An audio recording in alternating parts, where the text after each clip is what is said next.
माननीय Shri Raghav Chadha, need for judicial reforms in the country. Sir, हम भारत के लोग अदालत को न्याय का मंदिर कहते हैं। आम आदमी जब इस अदालत की चौखट पे जाता है तो उसे विश्वास होता है कि न्याय जरूर मिलेगा। जैसे ऊपर वाले के दरबार में देर है अंधेर नहीं, ऐसे ही ये माना जाता है कि समय भले लग जाए लेकिन अन्याय नहीं होगा। और समय समय पर जुडिशरी ने अपने इस भरोसे को, विश्वास को और मजबूत भी किया है। लेकिन हाल ही में घटी कुछ घटनाओं के चलते देश चिंतित है और फोकस जुडिशियल रिफॉर्म्स पर है। जैसे इस देश में इलेक्टोरल रिफॉर्म्स होए, पुलिस रिफॉर्म्स होए, एजुकेशन हेल्थ केयर में रिफॉर्म्स होए, वैसे ही जुडिशियल रिफॉर्म्स होने की आवश्यकता है। लेकिन ऐसे रिफॉर्म्स जो जुडिशियल इंडिपेंडेंस को मजबूत करें और जुडिशियल करप्शन को समाप्त करें। इस विषय में दो महत्वपूर्ण मुद्दे उठाना चाहूंगा, अपॉइंटमेंट ऑफ जजेस से लेकर रिटायरमेंट ऑफ जजेस तक।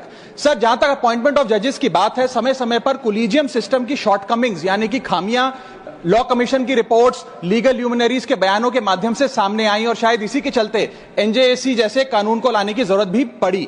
लेकिन अब समय आ गया है कि कोलिजियम स्वयं ही अपने आप को रिफॉर्म करे, अपने आप को रीइन्वेंट करे, ताकि दो चीजें जिसको लेकर लैक ऑफ ट्रांसपेरेंसी और लैक ऑफ पब्लिक स्क्रूटनी, जिन दो विषयों पर कोलिजियम सिस्टम की को क्रिटिसाइज किया जाता है, उसे दूर किया जाए और एक इंडिपेंडेंट ट्रांसपेरेंट प्रोसेस बने जिसमें सीनियरिटी पर, मेरिट पर और इंटेग्रिटी के आधार पर नियुक्ति हो। इस संदर्भ में एक सुझाव लाया हूं सर। आज से पहले एडवोकेट्स को सीनियर एडवोकेट्स डेजिग्नेट करने के लिए एक बड़ा ही ओपेक सिस्टम चला करता था, लेकिन सुप्रीम कोर्ट द्वारा खुद जो गाइडलाइंस लाई गई, आज उसके तहत किसी भी व्यक्ति को अगर सीनियर एडवोकेट बनना है तो उसके लिए एक ट्रांसपेरेंट पॉइंट बेस्ड प्रोसेस है, जिसमें आपसे आवेदन पत्र लिया जाता है। उसके बाद आपकी number of years of practice, pro bono matters कितने किए, कितने रिपोर्टेड जजमेंट है, उसके आधार पे आपको नंबर देकर, पॉइंट देकर आपकी नियुक्ति की जाती है। इसी प्रकार से एक transparent point based, merit based system अगर कोलिजियम सिस्टम लाए तो जजों की नियुक्ति में देश की जनता का और विश्वास बढ़ेगा।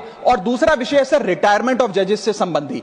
इस देश में एक चलन चलता आया है कि रिटायरमेंट के बाद सरकारें जजेस को एग्जीक्यूटिव या एडमिनिस्ट्रेटिव रोल में नियुक्तियां देती हैं, जिसके चलते conflict of interest, executive interference in judiciary और influence over pre retirement judgments के कई सवालिया निशान खड़े हो जाते हैं। मैं चाहूंगा कि पोस्ट रिटायरमेंट जॉब से संबंधी कुछ रिस्ट्रिक्शंस लाई जाएं। जैसे इस देश में article 148 of the Indian constitution साफ तौर पे कहता है कि सीएजी यानी कि controller auditor general of India की रिटायरमेंट के उपरांत, कार्यकाल की समाप्ति के बाद उन्हें किसी भी सरकारी पद पे कोई राज्य या केंद्र सरकार नियुक्त नहीं कर सकती। इसी प्रकार अगर एब्सोल्यूट रिस्ट्रिक्शन नहीं तो कहीं ना कहीं 2 साल का कूलिंग ऑफ मैंडेटरी पीरियड जरूर लाना चाहिए कि जजों के रिटायरमेंट के बाद कम से कम 2 साल तक उन्हें किसी भी सरकारी पद पर ना कोई राज्य सरकार ना केंद्र सरकार नियुक्त करे। यदि ऐसा होता है सर तो यह भारत के न्यायिक इतिहास में मील का पत्थर साबित होगा। हम देश के लोग अदालत को मंदिर मानते हैं और जजों को न्याय की मूर्ति मानते हैं। ये सारे जुडिशियल रिफॉर्म्स अगर होते हैं तो देश